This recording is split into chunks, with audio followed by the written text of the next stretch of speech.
Some of my absolute favorite moments in the Pokemon TCG have got to be digging through endless bulk, searching for hidden gems. Emergency Jelly, Hourglass, Centiskorch, Blood Moon Ursaluna, cards no one else gave a second glance. I've even taken down regional championships with some of these. So when I discovered there was an entire evolution line that had never made day 2 of a major event and was 100% capable of breaking Mega Starmie, I knew I had to cook. And after weeks of testing, I'm convinced this has got to be the most underrated deck in the game right now. And after I run through the list, I'm gonna prove it. But first, any guesses? Go ahead, leave a comment, because trust me, it is not what you're thinking. 3, 2, 1, Team Rocket's Crobat EX. Let's break down the 60. We've got a thick line with 3 Zubats, 3 Golbats, and 2 Crobat. The Stage 1 Sneaky Bite ability deals 20 damage to any of your opponent's Pokemon. And Crobat's Biting Spree doubles this, ping for 20 on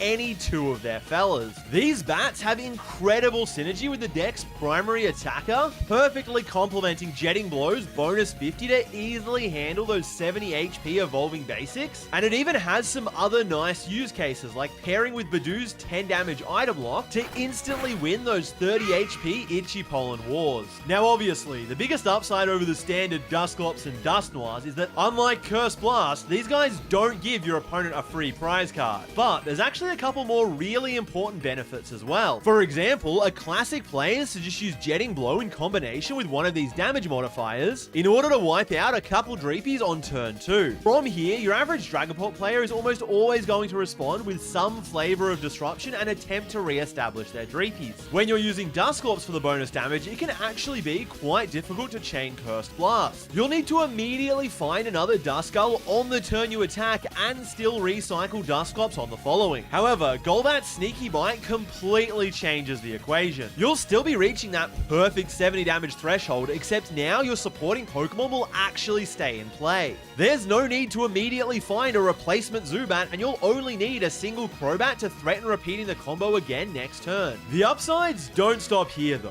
Beyond the more resource efficient damage generation, unlike Dusknoir, Golbat actually has a usable attack. While 120 damage may not sound that impressive at first, thanks to the relevant dark typing, you'll be able to one-shot staple psychic Pokemon like Latias EX, who is in just about every aggressive deck. Plus, it offers the exceptional optional effect to return back to hand, allowing you to not only reuse the entire line's damaging abilities, but even potentially stall for a turn by tanking a hit with that respectable 310 HP and key fighting weakness, before completely shrugging off any damage and going back to hand with Assassin's Return. And this list just keeps getting spicier, because guess what? Crobat isn't our only attacking option from Team Rocket. Sneasel is a personal favorite card that I'm always trying to make work. Its Strike the Sleeper attack deals 20 damage for each damage counter already on one of our opponent's benched Pokemon. An easy pre-existing 70 means you can snipe Pheasantipity off the bench, and hitting a Mega Pokemon with Starmie for 120 is enough to set up Sneasel to close out the game for an effective 360 damage. But unfortunately, it does only target the bench, so those obnoxious Terrafellas are completely immune. However, that's where it's Mimikyu's time to shine. The free retreat is nothing to complain about, but the real draw is being to copy any Terra Pokemon's attack. One-shotting Ceruledge with Raging Amethyst, hilariously destroying Greninja thanks to weakness, and really giving Dragapult a taste of their own medicine, as we're actually able to make some seriously good use of Phantom Dive spread damage. Lastly is Articuno, who is partially here to prevent the others from that Phantom Dive spread, but can also completely solo Alakazam, as we're already naturally running basic water energies in the deck. And to fuel all of these incredible tech attackers, we've got 3 copies of Team Rocket's energy, which will instantly power up any of these Pokemon and is easily searchable thanks to Hilda, a supporter that we're already more than happy to run 3 copies of. Finding this broken special energy was always the most difficult part of playing any Rockets deck, so this is incredible. Beyond the Rocket related inclusions, the majority of the list shell remains the same, retaining a thin Dusknoir line, as there are certain scenarios where having the extra burst damage makes all the difference. like when you're required to go second against Dragapult and need to delete some Dracoloaks on turn 2. To further make space for the additional package, I've chosen to exclude Munkidori, as now we have a fancy, new, more efficient way to ping 20 damage that doesn't rely on finding a stadium and secondary energy attachment, which is so much more stressful now that crushing hammers are everywhere. Ursaluna's also been cut, as we've got some way better supplementary endgame attackers such as Sneasel. And Latias can go along with the bear, as we're no longer dealing with the potential to open up with a 3 retreat monster. It's worth noting this current version of the list is missing Pheasantipity, but I could absolutely see myself adding the bird back in for some extra consistency, although you'd probably need to cut at least one of the spicy tech Pokemon. The same goes for if you're interested in bumping up the counts of Pokepad or Pokegear. Now this list is built for perfect order, as there are still a couple weeks of events left for the format, although I will run through some ideas for Chaos Rising at the end of the video. But for now, it's time to head over to Troll Oz for their weekly Wednesday night locals and see if I can get another dub with this new and improved Mega Starmie. Round 1, I'm against Mega Lucario, where I start off by ripping a couple Buddy Poffins for Staryu, Duskull, and the special source to Zubat. They've got a solid opener, drawing a ton of cards with Lilies and Lunar Cycle, before finishing off the turn by knocking out my Sneasel thanks to a Premium Power Pro boosted Cosmic Beam.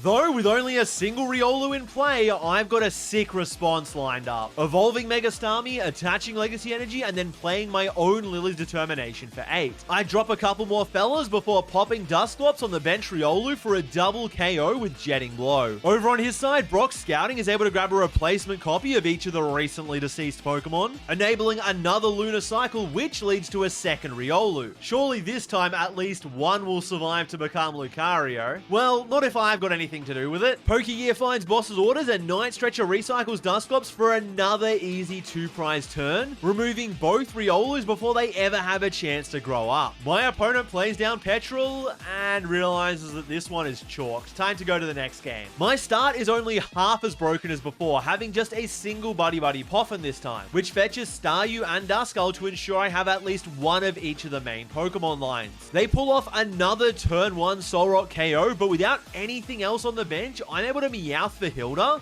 guaranteeing an attack and setting up 50 damage on Lunatone, all while keeping Dusclops unpopped and ready for the next turn, which is also the last turn of the game, as he's only able to bench a single other Pokemon, and I've got more than enough damage to completely wipe his board. Okay, so it's a little hard to show off the full capabilities when I'm only playing like a collective 6 turns of Pokemon, but sometimes the deck just does that. Next up is Dragapult Dusknoir, and while he does have the optimal Badoo opener, I'm lucky enough to be going first and already have a Buddy Poffin in hand. These draws have been immaculate so far. I opt for a Staryu, second Duskull, and then bench Zubat from hand. I even have Risky Ruins and the energy attachment for Staryu. This really is the perfect start. Scared of Dreepy taking the Risky Ruins damage, my opponent goes for a passive play, benching Munkidori and Adrenabraining the Stadium damage right back. However, even under item lock, I've already got Starmie in hand and Lily's Determination to dig for that energy I need to retreat. I knock out Badoo, spreading 50 onto Munkidori, and then, even after flip the script for 3, my opponent acknowledges that they're still cooked and just decides to go next, where they opt for second again, which I really don't recommend in this matchup. But lucky for them, my start isn't